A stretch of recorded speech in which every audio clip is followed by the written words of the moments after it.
नवरात्रि आने वाली थी और मुकेश के पास एक भी पैसा नहीं था। उसकी पत्नी सरला गांव के सबसे अमीर आदमी मोहनदास के घर में काम करती थी। गांव में मोहनदास दुर्गा भक्त मोहन के नाम से मशहूर था। उसके पास बहुत पैसे थे। वो प्याज का व्यापार करता था।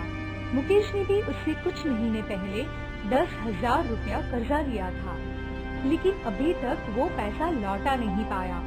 एक दिन सरला मोहन के घर पे काम कर रही थी। तभी मोहन ने कहा, ए सरला, बहुत दिन हो गए हैं। तेरा पति 10,000 रुपए कब लौटाएगा?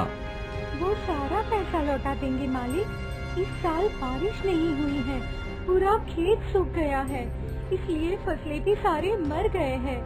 हमारे पास खाने के पैसे नहीं हैं। अरे तो मैं क्या करूं?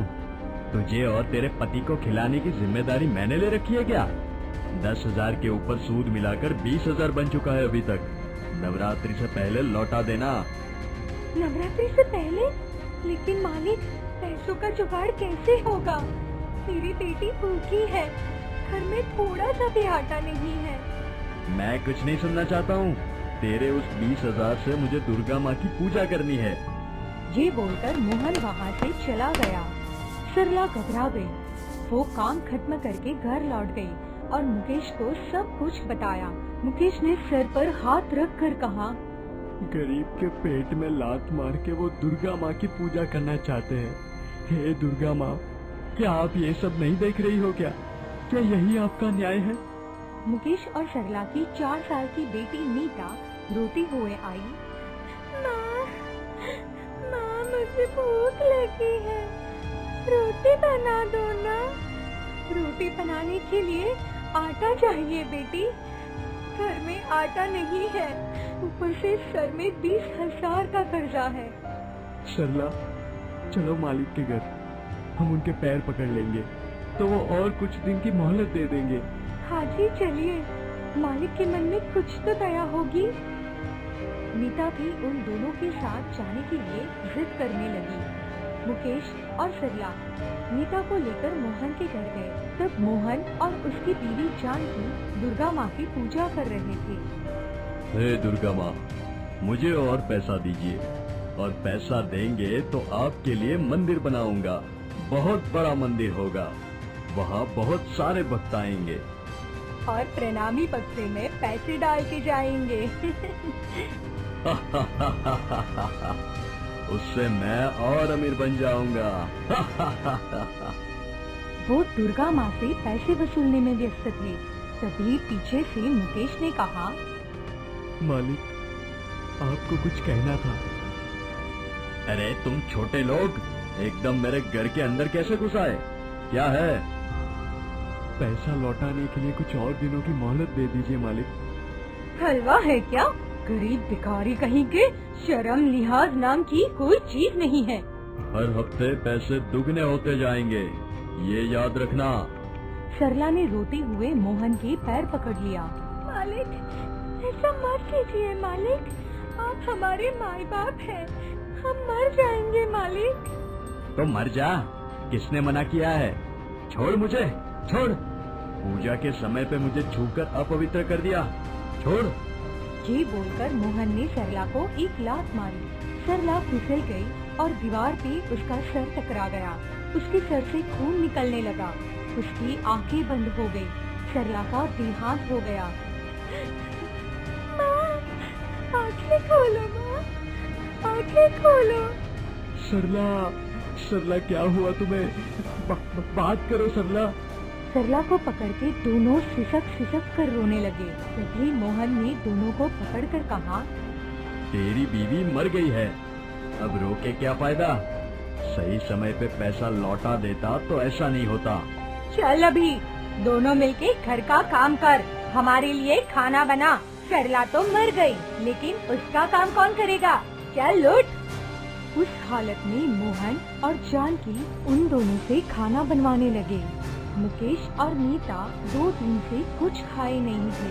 भूखे पेट में अपनी पत्नी और माँ को खोकर वो दोनों मालिक और मालकिन के लिए पनीर, चिकन और हलवा बनाने लगे।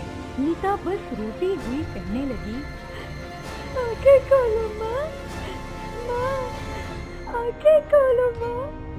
ये सुनकर सरला की आंख तो नहीं खुली, लेकिन हिमालय के बर्फ से भरा हुआ गुफा में बैठकर ध्यान करने वाली माँ दुर्गा की आंखें खुल गई। धरती पे ऐसा अत्याचार अपनी दिव्य दृष्टि से देखकर उनकी आंखों से भी आंसू निकल आए। ये कैसा अत्याचार है? एक इंसान दूसरे इंसान पर ऐसे कैसे कर सकते हैं? हम भगवानों ने तो इंसान में भक्ति, श्रद्धा, दया और प्यार ही दिया था। नहीं, मैं ऐसा होने नहीं दे सकती। मुझे इंसानों के अंदर प्यार और दया को फिर से जगाना होगा। मुझे धरती लोक पर जाना होगा। ये कहकर दुर्गा माँ अदृश्य हो गई। माँ दुर्गा धरती पर आ गए। उन्होंने सोचा, मोहन और जानकी मेरे भक्त हैं, उन्हें एक आखिरी मौका तो मुझे देना ही चाहिए। मैं उनकी परीक्षा लूंगी, साथ साथ में मुकेश की भी परीक्षा लूंगी। दुर्गा माँ एक बूढ़ी भिखारन के रूप में आ गई।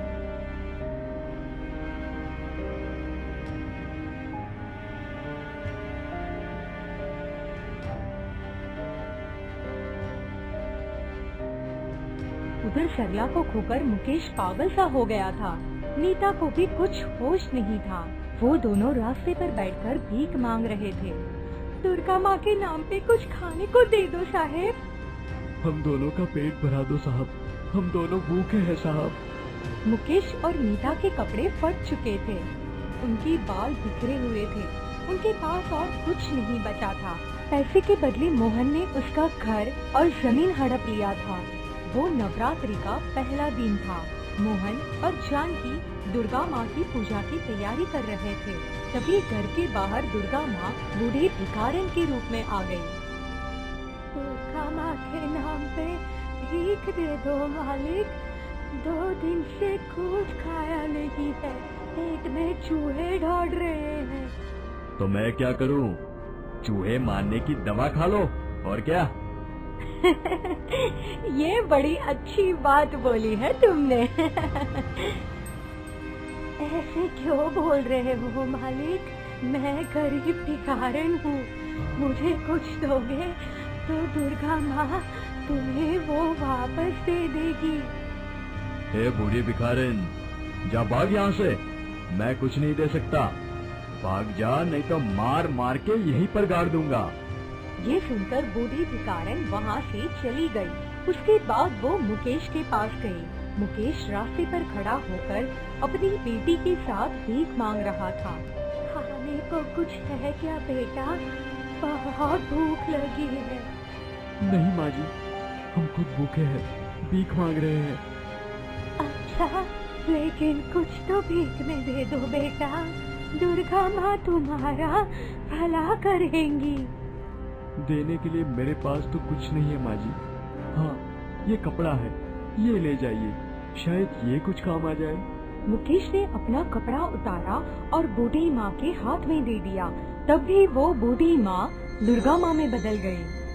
मुकेश, तुम्हारे पास सिर्फ एक ही चीज थी, ये कपड़ा, वो भी तुमने मुझे दे दिया। मैं तुमसे प्रसन्न हूँ, मैं तुम्हें सब कुछ लौटा देना चाहती हूँ। ये बोलकर दुर्गा माँ ने अपनी जादुई शक्ति का प्रयोग करके सरला को फिर से जीवित कर दिया। उन्हें बहुत सारे धन दौलत दिए ताकि उन्हें कभी किसी चीज की कमी न हो। उधर मोहन और जानकी दुर्गा माँ के सामने बैठकर दुर्गा माँ से पैसे मांग रहे थे। तभी अचानक से तेज भूकंप आई, सब कुछ जोर जोर से हिलने लगा। अरे अरे, ये क्या हो रहा है? अरे अरे, ये क्या? बचाओ बचाओ! उनका घर टूट गया। घर के नीचे दबकर उन दोनों का देहांत हो गया और ऊपर जाकर वो नरक की आग में जलने लगे। लालच और अहंकार ने उन दोनों को बर्बाद कर दिया और यहाँ मुकेश अपनी पत्नी और बेटी को लेकर खुशी खुशी जीने लगा। जय दुर्गा माँ की जय।